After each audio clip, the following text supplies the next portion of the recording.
নমস্কার, আমি তরুণ ঘোষ। এই প্রথম নরেন্দ্র মোদীর সঙ্গে একটা দীর্ঘ ফোনালাপ হলো আমাদের বাংলাদেশের প্রধানমন্ত্রী শেখ হাসিনার। বিষয়টা হচ্ছে ঈদের শুভেচ্ছা জানানো। এখন ঈদের শুভেচ্ছার পাশাপাশি তিনিও প্রচুর ফল, বৃষ্টি এবং উপহার পাঠিয়েছেন, এবং আরো প্রচুর আমাদের দেশের বড় বড় নেতা যারা আছে, যারা দেশ চালান, এই বাংলাদেশ সঙ্গে যুক্ত আছেন, তারাও একে একে পাঠিয়েছেন উপহার এবং শুভেচ্ছা জানিয়েছেন। তারপরে কি হয়েছে আমি পরে বলছি। তার আগে বাংলাদেশের ব্যাপারে গুটি সাজাচ্ছেন কিরাম, সেইগুলো আগে দেখুন। আমি একটা ছোট খবর বেরিয়েছে, আজকে আমার সময় খুব কম, আমার একটা নেমন্তন্ন আছে, আমাকে বেরিয়ে যেতে হবে। 5-7 মিনিটের মধ্যে ভিডিওটা আমি শেষ করে বেরিয়ে যাব। আপনারা একটুখানি মন দিয়ে শুনবেন। সাইপ্রাস ভিজিটে গেছেন আমাদের বিদেশমন্ত্রী জয়শঙ্কর। সাইপ্রাস বৈঠকে জয়শঙ্কর। ছোট খবর কিন্তু গুরুত্বপূর্ণ খবর। আমি খবরটা এখানে পড়ছি। সাইপ্রাসে অনুষ্ঠিত ইউরোপিয়ান ইউনিয়নের বিদেশমন্ত্রীদের ঘরোয়া বৈঠকে অংশ নিলেন বিদেশমন্ত্রী এস জয়শঙ্কর। আজ বৈঠকে উদীয়মান বহুমেরু বিশ্ব ব্যবস্থায় পারস্পরিক সহযোগিতা, বাস্তব ভিত্তিক অংশীদারিত্ব এবং অভিন্ন স্বার্থের দিক দিয়ে আলোচনা হয়েছে। জয়শঙ্কর পার্শ্ব বৈঠক করেন ইউক্রেনের বিদেশমন্ত্রী আন্দ্রেই সিবিয়ার সঙ্গে। বর্তমান আবহে অত্যন্ত গুরুত্বপূর্ণ এই আলোচনায় ইউক্রেন রাশিয়া সংঘাত, দ্বিপাক্ষিক সম্পর্ক আরো শক্তিশালী করার জন্য উল্লেখ করা হয়। এটা হচ্ছে ইউরোপিয়ান ইউনিয়নকে উনি সাইজ করছেন, যাতে আমেরিকা থেকে ইউরোপিয়ান ইউনিয়ন পুরোপুরি বিচ্ছিন্ন হয়ে বেরিয়ে আসে। ব্রিটেনের প্রধানমন্ত্রী তিনি তো আগেই ভারতের পক্ষে বক্তব্য দিয়ে দিয়েছেন যখন এই ট্রেড ডিল হয়। ইউরোপিয়ান ইউনিয়ন তো বলে দিয়েছে mother of all trade deal. জাপানের প্রধানমন্ত্রী তিনিও ভারতবর্ষকে সাপোর্ট করেছেন। অস্ট্রেলিয়ার প্রধানমন্ত্রী অ্যালবানিজ তিনিও সাপোর্ট করেছেন। বাকি রইল চীন। এখন চীন কি করবে না করবে সেটা তো চীনের ব্যাপার, আভ্যন্তরীণ ব্যাপার। চীন যদিও শেখ হাসিনার প্রতি সন্তুষ্ট নয়, কিন্তু তবুও মন্দের ভালো খোঁজার জন্য চীন হয়তো শেখ হাসিনার ব্যাপারটাকে সাপোর্ট করতে পারে। মানে বিশ্ব থেকে আমেরিকাকে আলাদা করার জন্য একেবারে জয়শঙ্করজি পুরো দুনিয়া ঘুরে বেড়াচ্ছেন। এদিকে ট্রাম্প তিনি এই আব্রাহাম অ্যাকর্ড নিয়ে খুব ব্যস্ত হয়ে পড়েছেন। আব্রাহাম অ্যাকর্ড নিয়ে তিনি এখন যে সমস্ত ছাড়ছেন, ভাষণ ছাড়ছেন ট্রুথ সোশ্যালে, সেগুলো দেখে অনেকে চক্ষু চড়ক গাছ হয়ে যাচ্ছে। এখন সেখানে যদি দুম করে আমাদের রেখে বলেন, বাংলাদেশকে বলেন যে তোমাদেরও এই আব্রাহাম অ্যাকর্ডে সই করতে হবে, কারণ বাংলাদেশ তো সব চুক্তি করে দিয়েছে, গোলামি চুক্তি, তাহলে বাংলাদেশে একটা অরাজকতা বাঁধবে আগামী 2 মাসের মধ্যে। সেটা ভেবে রাখতে পারেন। পাকিস্তানের অবস্থা খুব খারাপ। আমি পারিপার্শ্বিক এশিয়ার অবস্থাটা বলে দিচ্ছি। পাকিস্তানের অবস্থা কি? পাকিস্তান হচ্ছে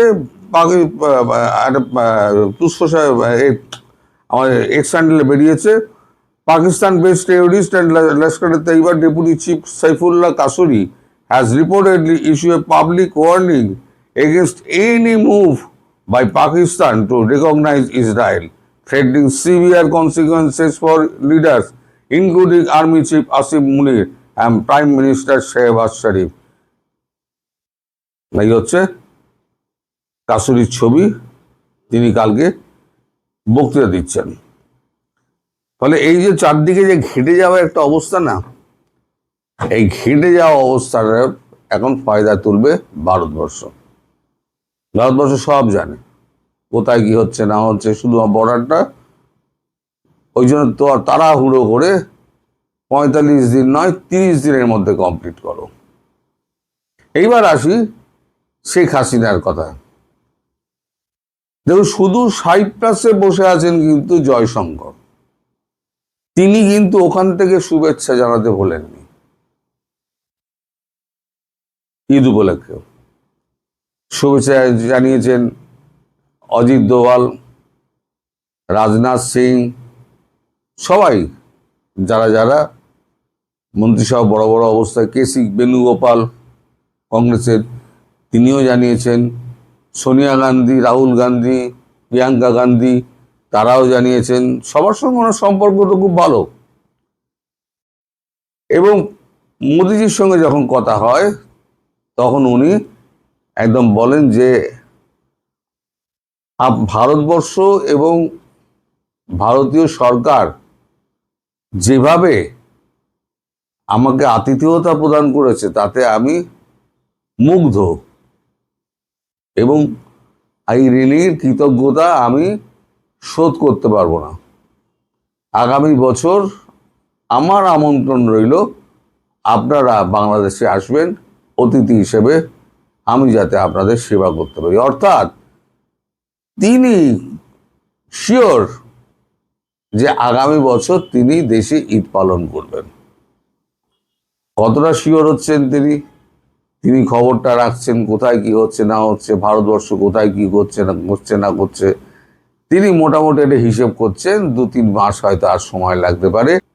এক্ষেত্রে যদি ট্রাম্প তার চুক্তি অনুযায়ী, গোলামি চুক্তি অনুযায়ী বাংলাদেশকে বলে যে তোমরা অ্যাব্রাহাম অ্যাকর্ডে সই করো, অ্যাব্রাহাম অ্যাকর্ডে সই করে, তাহলে ইরানের বিপক্ষে চলে গেল বাংলাদেশ,